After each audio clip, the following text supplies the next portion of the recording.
few respects somebody is like given to him. We just see him in only one way, that is looking for ways to heal the world.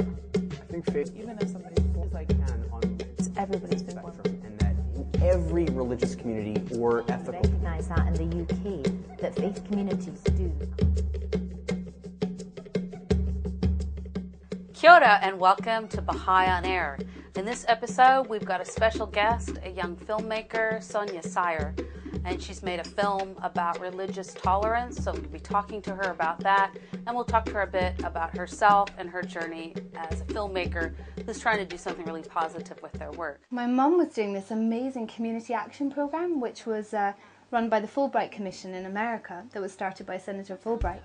The Fulbright Commission aims to bring a little more knowledge, reason and compassion into world affairs, thereby increasing the chance nations will learn, at last, to live in peace and friendship.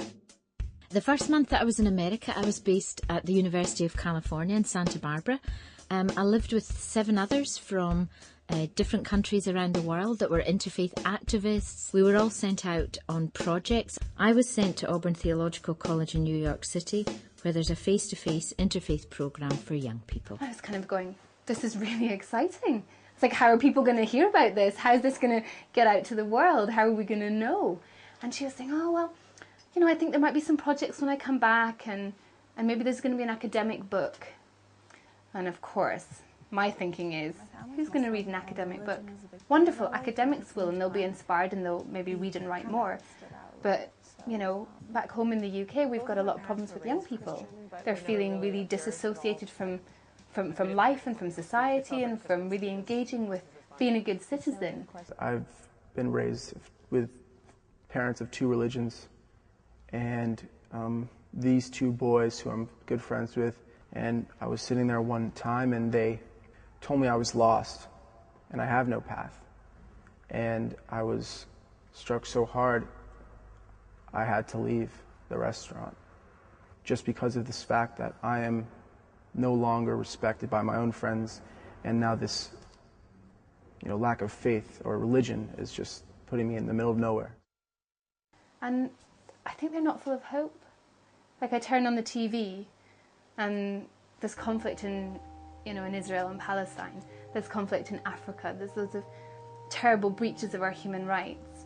And so, after all that, I get on my soapbox and write a proposal for what I would do if I could follow her journey and meet some of these really interesting people.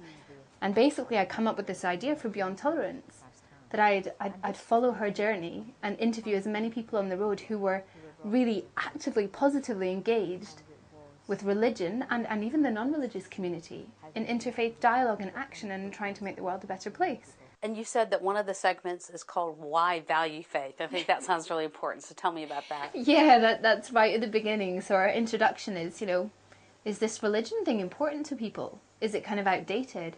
And what we found in America is that no, really, it was still important to so many people. And so some of the young people mention why faith is important to them. Faith is important to me because I think it's one of the things that drives people to do a lot of what they do, make choices in life. Faith itself doesn't have to be religious, and I think many people don't understand that. But if it's going to be religious, or like me, it's just more of an energy, that's fine. But I think, again, it should be for the benefit of others and nothing too negative, nothing to harm others. It gives me a reason to have hope. It's a place people go to find peace within themselves. I think the qualities of questing for meaning and discovering truth is actually a human quality. Whether it's exploring the natural world, you know, through scientific means and trying to establish, you know, how does all this work? And that's also the case, I think, with our inner journeys, you know, that who am I, why am I here, what's this all about, is there a God, is there a purpose to life? Is part of who we are as human beings to search for the truth. So what's your prediction for the future? I mean, obviously you've seen the real positive side, that maybe people will be able to get along and cross this, what seems like an incrossable barrier sometimes between people. So you have hope for people working together across religious boundaries? Absolutely. I fundamentally, to my core, believe that most people want to live happy, peaceful, interesting, fulfilling lives. Maybe the best way to get started in really trying to open ourselves up to each other and to understand each other might be to start with acting together and becoming religious brothers and sisters together in terms of the common things we're concerned about. People suffering because they don't have enough to eat, violence, innocent people being killed in war. All of our religious traditions, no matter how different our understanding of God may be, we're concerned about these very real instances of suffering. The challenges which may arise are challenges that we as human beings will create. I think that if we were to look at the spiritual side of things, there are no challenges. It's when we let our own brains, our own egos get in the way that the challenges they arise.